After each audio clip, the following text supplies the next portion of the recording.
Londres, finales del siglo XIX. La revolución industrial había transformado la ciudad en una metrópolis palpitante. Los ricos disfrutaban de sus mansiones en el West End, mientras que los pobres intentaban sobrevivir como podían en el East End, especialmente en los estrechos y sombríos callejones del barrio de Whitechapel. Aquí la vida era barata y la muerte una compañera habitual.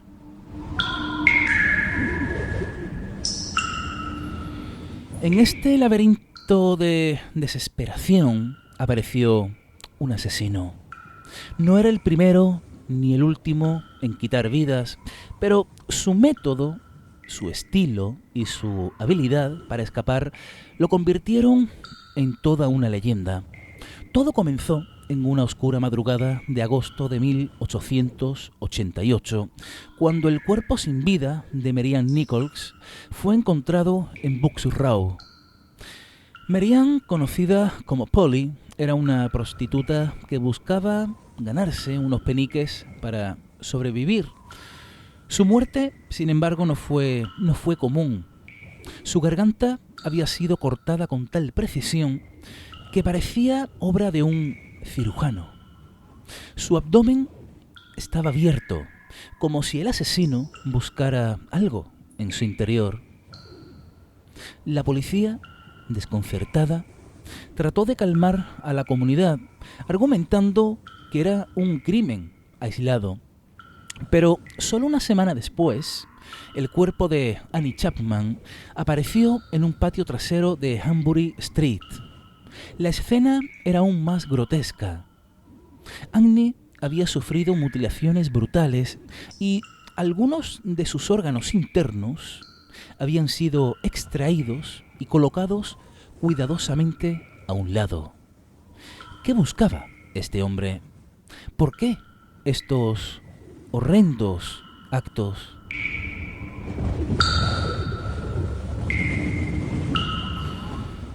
Y claro, el terror comenzó a extenderse. Los periódicos avivaron el miedo con titulares sensacionalistas y el vecindario, ya de por sí asolado por la pobreza de aquella época, pues se convirtió en un hervidero de rumores. La policía, Scotland Yard, intentaba atrapar al asesino, pero no había testigos fiables. Y cada pista se desvanecía como el humo en el aire nocturno de Whitechapel. Fue entonces cuando el asesino decidió comunicarse. Decidió comunicarse a través de una carta escrita con tinta roja. Llegó a una agencia de noticias. En ella, el autor se autodenominaba como Jack el Destripador y prometía seguir matando, seguir asesinando, que iban a aparecer próximamente más víctimas. La carta rezumaba burla y desafío al mismo tiempo, como si el asesino estuviera jugando con las autoridades. El frenesí, por supuesto, que continuó. En la madrugada del 30 de septiembre, Elizabeth Stride fue encontrada con la garganta cortada en Dudfield Yard. Sin embargo, su cuerpo no estaba mutilado como los anteriores. Se cree que el asesino fue interrumpido de completar su obra en aquel momento. Esa misma noche, el cuerpo de Catherine Eddowes fue hallado en Mitre Square. Catherine sufrió mutilaciones terribles y cerca de la escena, fijaos, un trozo de su delantal ensangrentado apareció junto a un misterioso mensaje en la pared. Los judíos no son los hombres que serán culpables. ¿Era una pista o era una distracción?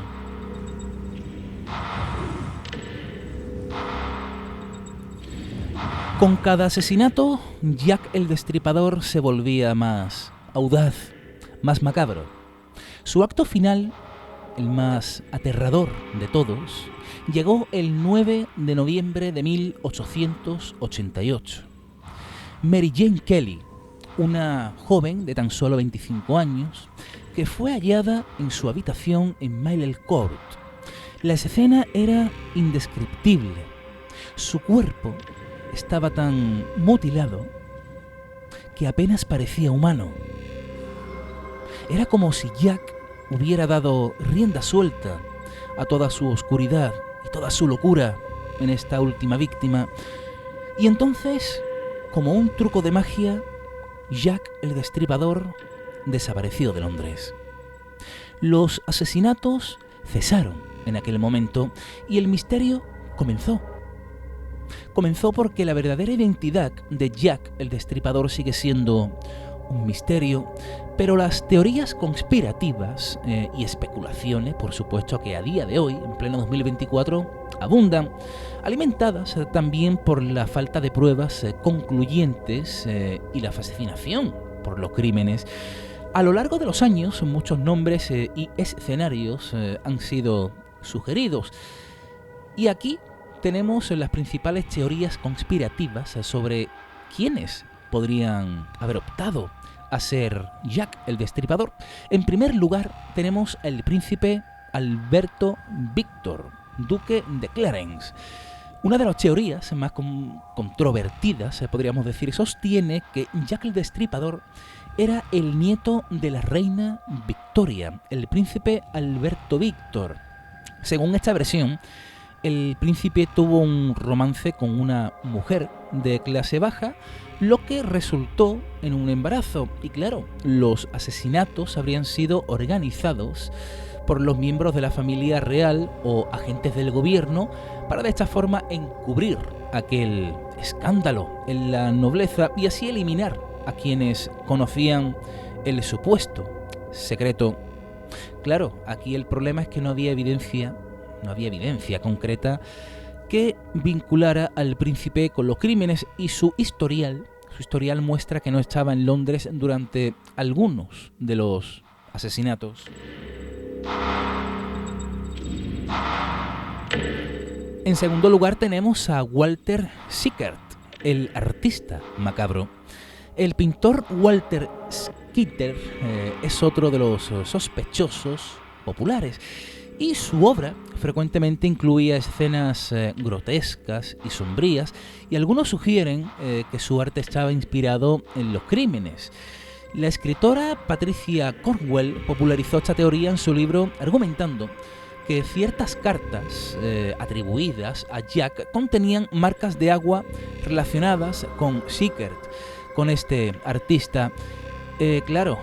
Aunque Cornwell, esta escritora, presentó pruebas forenses como análisis de ADN, incluso estas no fueron concluyentes y podrían haber sido tan solo meras coincidencias.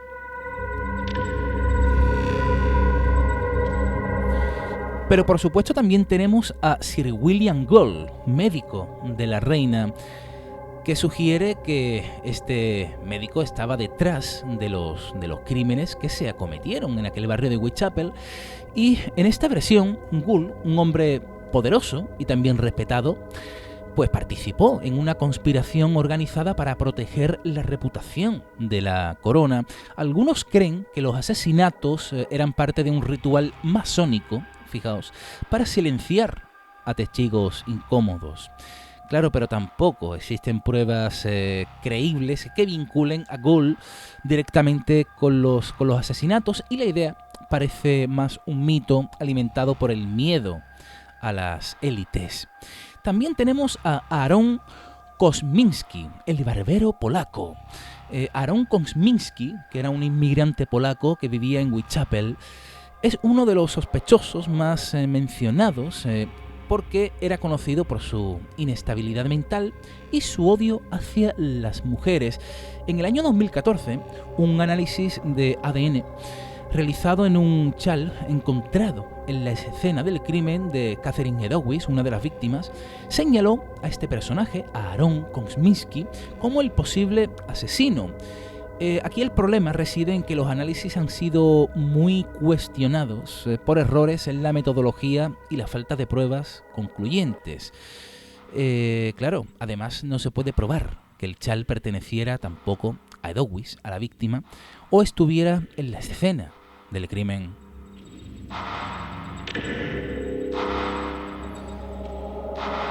Pero también tenemos a James Maverick, el diario del asesino.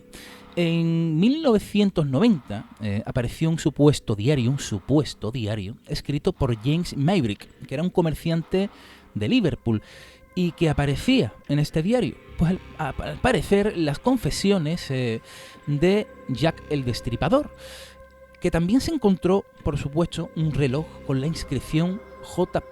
the Ripper, Jack the Ripper, y las iniciales de las víctimas. Claro, aquí el diario, la teoría del diario ha sido desacreditada por muchos expertos, quienes lo consideran un fraude moderno. Y no hay evidencia tampoco que conecte a Maverick con los crímenes. Pero, por supuesto, que la lista continúa. Tenemos también a Montague John Druid, el abogado suicida, que era un abogado y maestro que se convirtió en sospechoso porque su suicidio ocurrió poco después del último asesinato confirmado de Jack el Destripador. Se decía que sufría problemas mentales y algunos pensaron que encajaba a la perfección con el perfil del asesino. Pero tampoco hay pruebas que lo relacionen directamente con los crímenes, y su inclusión como sospechoso pues se basa tan solamente en conjeturas y algunas pequeñitas coincidencias. Pero por último tenemos la teoría masónica. Una de las conspiraciones, ¿no?, más elaboradas es que los asesinatos fueron cometidos por un grupo de masones bajo un ritual esotérico. Los detalles de los crímenes, como las mutilaciones, también la colocación estratégica de los cuerpos en el lugar, en la escena del crimen, pues se interpretan como símbolos masónicos. Esta teoría fue popularizada, ¿no?, en libros y en películas, aunque sí, algo intrigante, evidentemente, carece también de pruebas tangibles, ¿no?, y se basa principalmente en la paranoia hacia los masones en la época victoriana.